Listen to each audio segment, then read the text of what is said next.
Welcome back to Control the Freak. Today we're going to look at flag phrases and flag behaviour.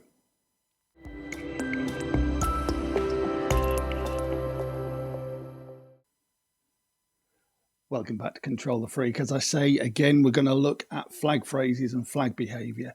I think it was way back in episode 4 or 5 that we looked at flag phrases, and I gave you 5 or 6 examples of very typical textbook control freak flag phrases that will escalate if you don't get a hold of them.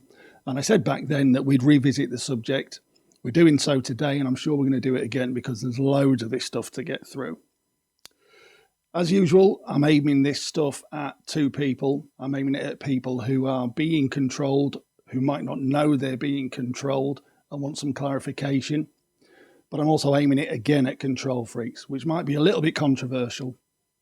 But I stand by the fact that if we don't teach control freaks that A, we know where they're going wrong, so they're not fooling anybody, but B, tell them and point out how they're going wrong. Because I always contend a lot of this stuff becomes instinctive. It's easy and it's understandable to think of control freaks as being evil and having an evil plan. And no doubt they all go on to do such things. I certainly did. But it starts with learned permission and becomes habit. We need to break that habit. And the idea of these videos is not only to help people who are being controlled, but to help controlling people identify it for themselves. Because you can try and drive this stuff home to control freaks, but if they don't understand it, they won't want to change because they always think they're correct. So that's why I try and break this stuff down for them as well as people who are being controlled. So let's look at another flag phrase. We're going to have a flag phrase, and we're going to have some flag behaviours. To some degree, some of the flag behaviours all kind of roll into one with different levels, but I'll explain that as we go. The first flag phrase is this, and it's an oldie but a goldie. How do you think that makes me feel? And this comes down to 2 factors, distract and attack. If you're having an argument with a control freak or you've confronted them on some of their behaviour, one of the things they're going to try and do is distract you from what they're doing. And when they say, how do you think that makes me feel, it's going to have a couple of impacts on you. You're either going to try and explain how you feel, you're going to try and defend what you're saying. But if you're emotionally invested in the control freak, and you will be because that's how these things go, you're also going to try really hard to make them feel better. If they look hurt and upset by what you've said and they say, how do you think that makes me feel? Your focus is going to be on making them feel better. And that's why they do it. The other reason they do it is attack. Because sometimes they're genuinely going to feel hurt. They're going to be surprised by your approach and they're going to feel hurt and under attack. And what do control freaks do when they're under attack? They attack back. They won't believe the cheek of you approaching them and challenging their behaviour. So they use, how do you think that makes me feel, as an attack because you've said something wrong to them. You've put them on the spot and it's not fair. So that little sentence, how do you think that makes me feel, is both a defence and an attack mechanism. I certainly used it. I've seen it used a million times. It's a great conversation stopper. It stops you dead in your tracks and it distracts you from what you're trying to achieve. And that's the plan. I also knew somebody who used it in both ways at once. Very odd individual, very controlling individual. And I knew his partner very well. And she would tell me stories about how she'd been with him for a few years. And as a result, she was constantly depressed. She was always sad, desperate to get out of her situation. She didn't want to tell him what was wrong because if she brought the subject up, he'd attack her. Not necessarily physically, but it would always be about his feelings. Turns out this wasn't going to avoid it by not talking to him. So when he'd say to her, what's wrong? And she'd say either nothing or I don't really want to talk about it. He would use, how do you think that makes me feel? And it would be both a defence and an attack. It'd be an attack because as far as he was concerned, her not wanting to talk about it was an attack on him, even though he didn't really know what was wrong. But also, understanding this guy and control freaks the way I do, I can imagine that he'd worked this out, that she was sad and it was probably about him And there was a chance that while she was sad, she was going to start thinking it was time to get herself out of that relationship. So if you can distract her by saying, how do you think that makes me feel? It's going to change her attention towards making him feel better, even if it's only through fear, even if it's only to try and make him feel better because she's scared of the repercussions. That little sentence is a conversation stopper. And he would use it in quite a narcissistic and cynical way like that. Same guy had another flag behaviour, and this one evolved, and I'll walk you through this, but this is where it starts.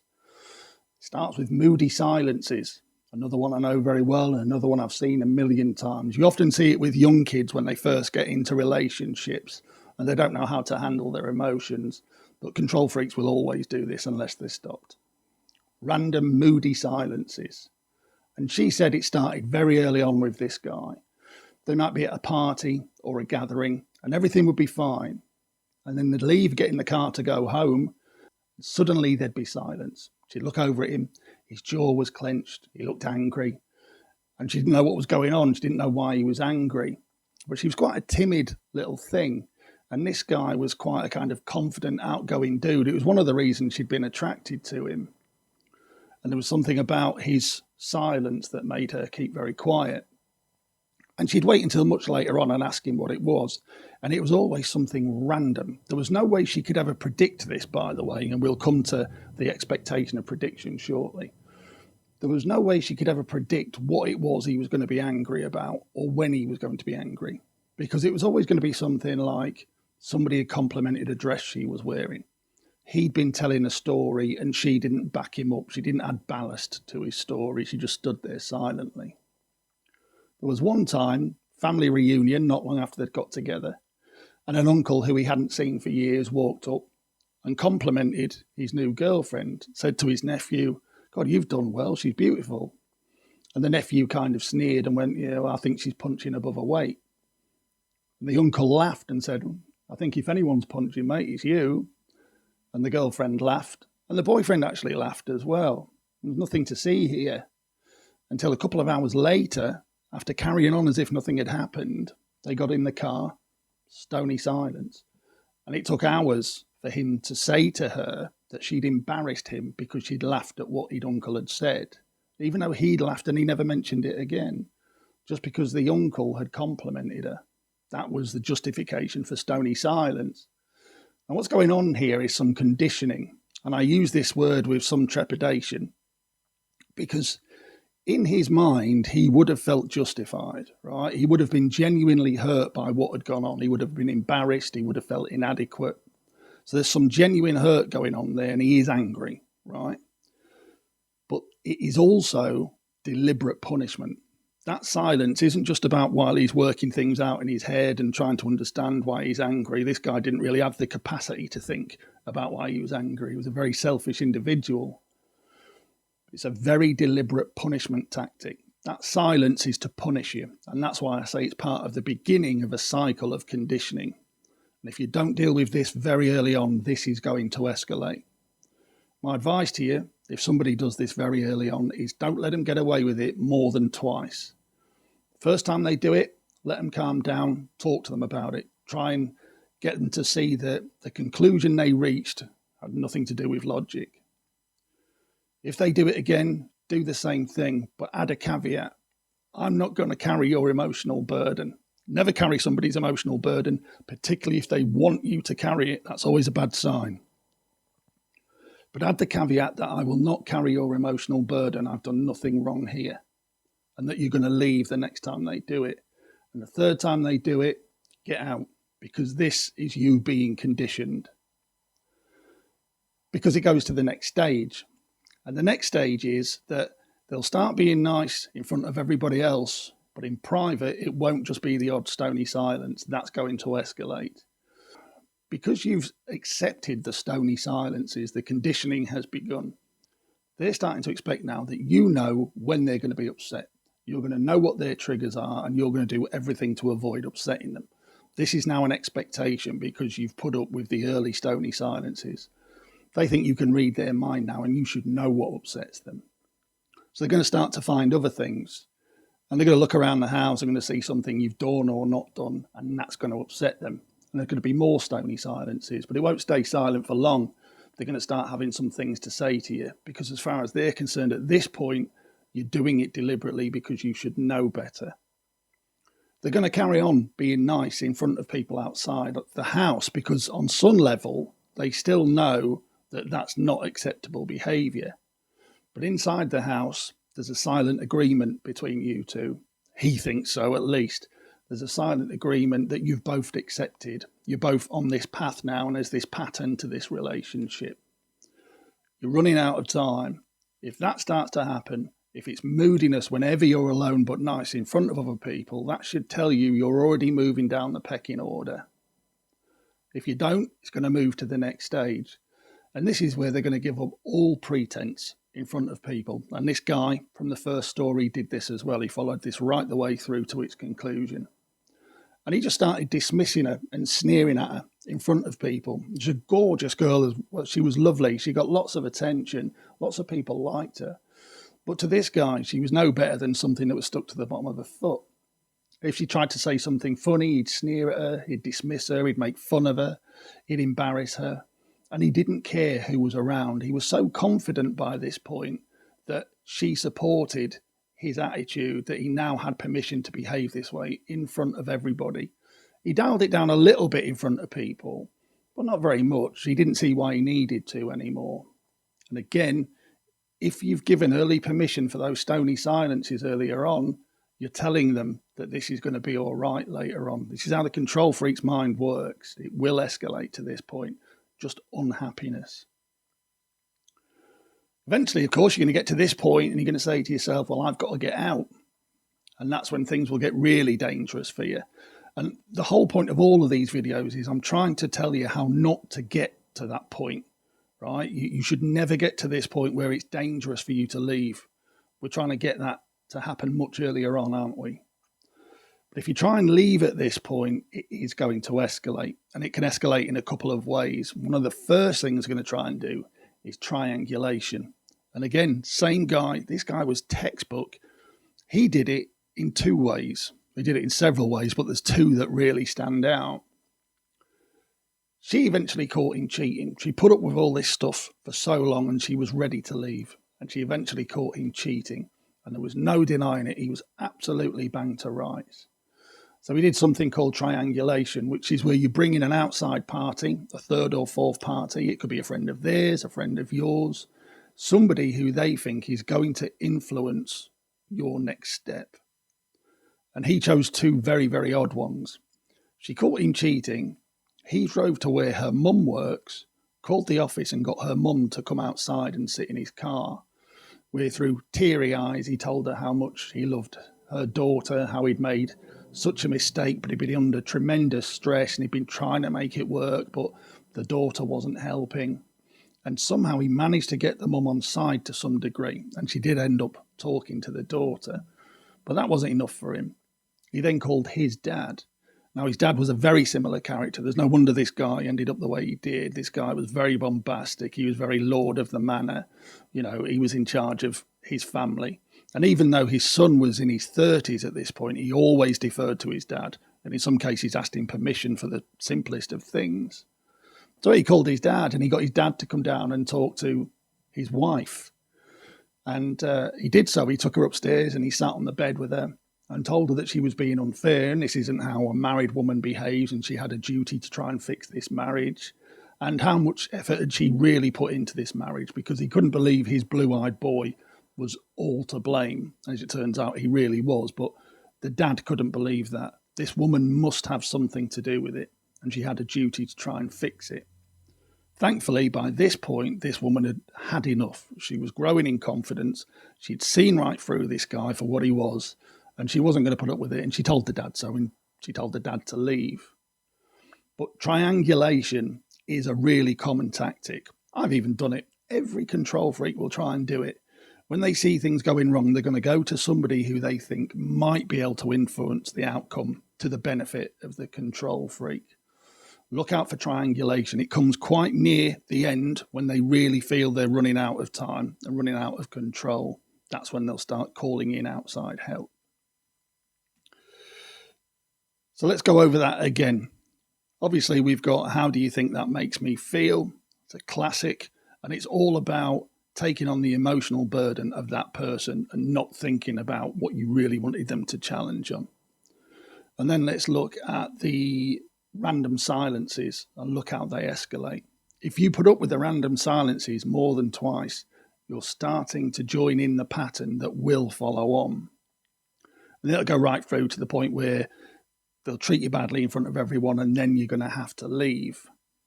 And then there's a couple more behaviours to talk about. There might come a time during the time when you're splitting up, you're about to leave, that there will be a denial of their behaviour if they're challenged by loved ones or loved ones of yours. And there's two types of control freak here. Now, all throughout this, most control freaks, as I always say, will be acting on instinct and they'll think that they are correct. And when challenged, they won't be able to help themselves admitting that they have done some of this controlling behaviour. They'll minimise why they did it. They'll minimise what they've done. They'll expand your input. There'll be lots of blame on you, but they won't be able to help themselves in some way admitting that, yeah, I did this, but that's because she did that. Because deep down, they feel correct and they feel like a victim. Control freaks are always victims. This is always an event to them. It's something that they've had to do something about.